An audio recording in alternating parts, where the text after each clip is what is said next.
આવેલ મનકો સુધારો ગુરુજી મારો આવેલ મનકો સુધારો આખું ભજન જોરદાર પણ મનકો સાનો સુધર આપણે જઈએ તો સુધર કે ઘેર બેઠા બેઠા સુધર ગણ ઘેર બેઠા બેઠા સુધાર મેર પડે ના મેર પડે આપણે સંતોના સત્સંગમાં જઈએ તો મેર પડે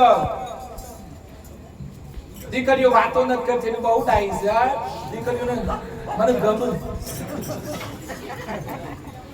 બહુ સરસ સંતનો સંગ નહીં કરીએ તો તરી શકાય નહીં જેને જેને સંતોનો સંગ કર્યો એ બધા તરી ગયા મીરા તરી ગંગા સતી તર્યા પાનબાઈ સતી તર્યા મારો સવારામ તર્યા મારો એકનાથ મહારાજ તર્યા મારો તુકારામ તર્યા મારો બોડાનો તર્યો મારા વક્તાપુર વાળા લાલજી મહારાજ તર્યા મારા છગનરામ તર્યા આપણા સંતો તર્યા એનું કારણ કે ગુરુ કરે એટલે તર્યા ઘણા ઘેર બેઠા બેઠા પીએચડી કરવો પીએચડી ઘેર બેઠા બેઠા થાય નહીં શાળાએ જવું પડે હે ઘણો તો કાઠવું પડે એટલે બાગત તો એ અલ્યા સોરા શાળાએ ન જવું કે મમ્મી શું પડ્યો હો ઘંટો અને શનિવાર થાય ને સોરા તો હોઈ જ જોઈ અલ્યા ઉઠકી લ્યા પણ ઉઠે નહીં ખેસી ખેસી ને આ ગોદરો ફાડી નાખે પણ સોપરો ના ફાડ્યો સાહેબ હા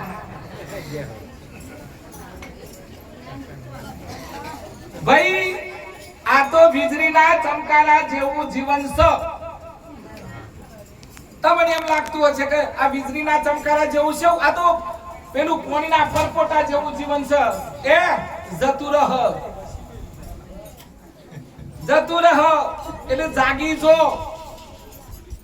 અમને મારો સત્સંગ આવી અમને કાલે YouTube ઉપર જતું રહેશે એટલે મારે બહુ ધ્યાન રાખીને બોલવું પડે ઘણા ગુરુ કરું કે ના કરું પેલું પોણી નામ જવાબ ગુરુ કરું કે ના કરું ગુરુ કરું કે ના કરું આ ના કર્યામાં 70 જતો રહ્યો અને પછી 70 વર્ષ 80 વર્ષ જતો રહ્યો ગુરુ કર્યા વગર પછી પૂરું તમે બધા એમ સોચતા શકું તો એ સોરો થઈ મારે હું પેની જાઉં સોરો થઈ જોઈ એનો સોરો થઈ જોઈ એને એ કોરી લઉં બંગલા ઉપર બંગલો બોધી દઉં ને પછી છેલ્લે હું રામ રામ કરે અલ્યા આજ નથી કરી તું જતા સોથી કરે એક ભાઈ જોપ બેઠેલા હતા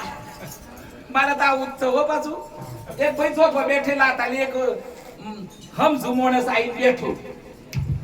હમજુ મોણસ આઈ કીધું કે ભાઈ હું બેહી રહ્યો છું નવરો કોક કોમ ધંધો કર તો શોખ હગાઈ થાય ઘરવાળી આવે કે તમે કહો હું કરું કે એમ કર કોમ ધંધો કર કોમ ધંધો કર્યા પછી શું થાય કે તારા કોક મોગું આહે કે પછી કે ઘરવાળી આહે પછી કે રૂપારું તારું ઘર હેડ હે તારી ઘરવાળી રોટલા ખવડાય હે તું મહેનત કરીશ એટલે તારા આવક વધે પછી પછી તારા ટાબરિયો થઈ પછી એનું ભણાવવા મોકલવાનો પછી હગાયો કરવાની પછી કોઈ નહીં પછી તારો સોરો ન મારજે પછી સોરો બધો ઠેકોને પડ જાય તું બેહી રહેજે હું આજે બેહી જ રહ્યો આટલું બધું કરવા પછી બેહવા મળતું હોય તો હું આજે બેઠેલો મારે કોઈ કરવું નથી અમુકે નક્કી કર્યું હોય તો ગોમના ઓટલા તો જ ખાના પણ કશું કરવાનું નહીં અમુક તેરીઓના ઓટલા તો જ જાય છે ઘણા ગોમાં કુવારા રહી ગયા હું કરવા ખબર છે ભાઈ આસોરો હું કરે કે ઓટલા પર બેહી રહ્યો એટલે ખબર પડશે કોના હાથી હગાઈ કરાય નહીં હા બાજુ વાળો તો પૂછે કે ભાઈ આ સોરો શું કરે કે 100 વાગે ખૂણામાં જાય એટલે ખબર પડશે કે ઓય મેર પડે નહીં આ ખૂણામાં જવા વાળો બંધ થઈ જજો નવરાત રશો તો બંધ થઈ જજો કે મેર સોય ની પડે ઓના અવતાર મય ની પડે ને આવતા અવતાર મય ની પડે હેડો પાછું ઠંડુ થઈ જાય